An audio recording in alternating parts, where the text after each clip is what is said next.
and they paid out $20,000. $20,000! He got $20,000! The PS5 just got hacked. What do you mean by that? Boy, do we have some content today. And listen, man, Sony must be sweating their balls off right now. We also are getting new leaks and, in fact, new teasers for God of War Ragnarok gameplay. We're gonna be going through everything like tick.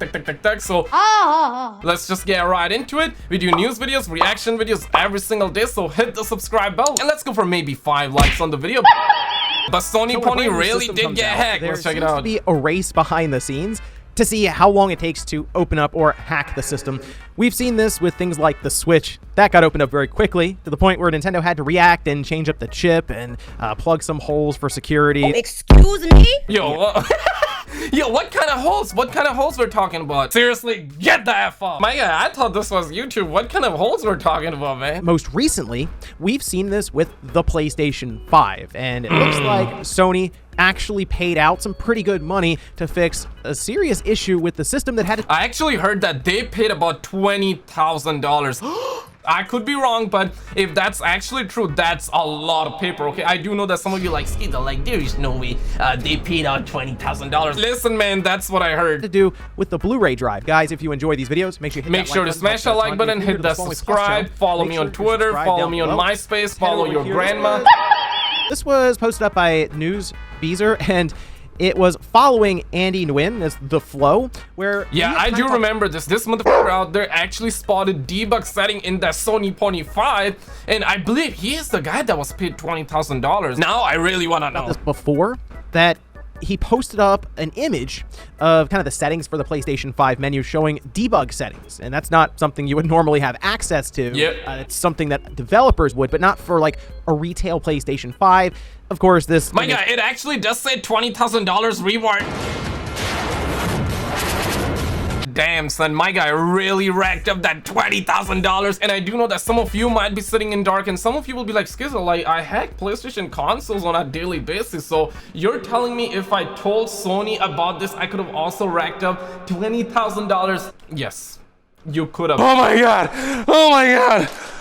Oh my God! But you didn't, you kept it to yourself. Alluding to the idea that they have indeed been able to open up the system through some sort of means, whether it's an exploit for security around the device. And found holes. Now we kind of know how this was done. It's pretty obvious why The Flow, or Andy, was being vague about this, because he was working in the background to exploit the system, open it up, and then actually participate through HackerOne to talk with Sony and collect a bounty, which it appears he was able to do that.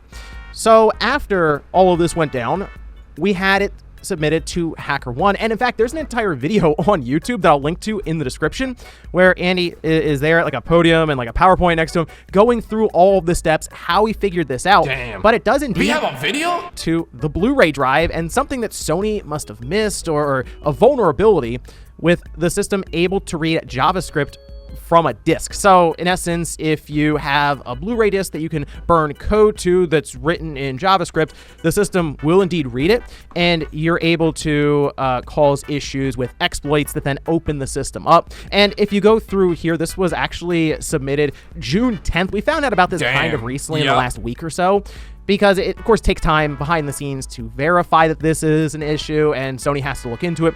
And it's interesting because then they do disclose it through HackerOne for the public to see, probably because— yo, my guy, I do remember the days when PSPs were getting hacked and Sony lost so much money because of it. Because mother truckers, they would be hacking their PSPs and then they would go over on the libraries, and totally not me, that was a friend of mine that was doing that. Now he— they would be going in the libraries, renting PSP games for $2 for like the entire week, and they would just pop in their PSP, run a program, copy that game in the memory stick, and boom. Oh my God. Those were the days, man. If you remember, subscribe. Everybody subscribe, man. I miss those days, man. Sony then fixes it up, and then they have like the proof and everything put out there. And HackerOne is a site that's been around for a bit. It was one we've touched on before, where bounties are paid out, and depending on how serious it is, it can go from hundreds of dollars up to thousands of dollars. In fact, this one was rated high for severity, a 7 to an 8.9 according to Sony and PlayStation, and they paid out $20,000 to have $20,000. He got $20,000. I don't even know what's the salary of an Activision employee for 3 months. Now, I'm assuming that an Activision employee would be making a lot more in a year's time, right? But my God, 20 G's. Damn, okay.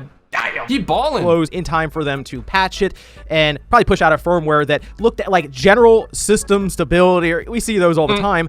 There are points where that's actually to fix up security issues and flaws that may have been disclosed through this website. It is pretty funny though, because like there's the summary here where it's submitted as, hey, PlayStation Blower, 5 vulnerabilities chained together that allows an attacker to gain JIT's capabilities and execute arbitrary payloads. Provided payload triggers a buffer overflow that causes a kernel panic. Please consider each of the vulnerabilities. And this is the first exploit chain that is being submitted to you. Smiley face. It's sort of funny the way it's done back and forth there. And then Sony comes up with a bounty, and I guess this was worth quite a bit to them for them to pay out $20,000 to have this essentially fixed. But if you're paying $20K, you know that's serious cash, and this tells you that this situation was really serious, because there is no way that they would be paying you 20 grand for just like fixing up or finding like a little bug here and there, right? Our young generation is clearly lost, man. The fact that they really paid him 20K, it's telling me that this could have been much worse. And again, we got the chick looking like a snack. But listen, brothers, like I'm telling you, man, if this hack went global,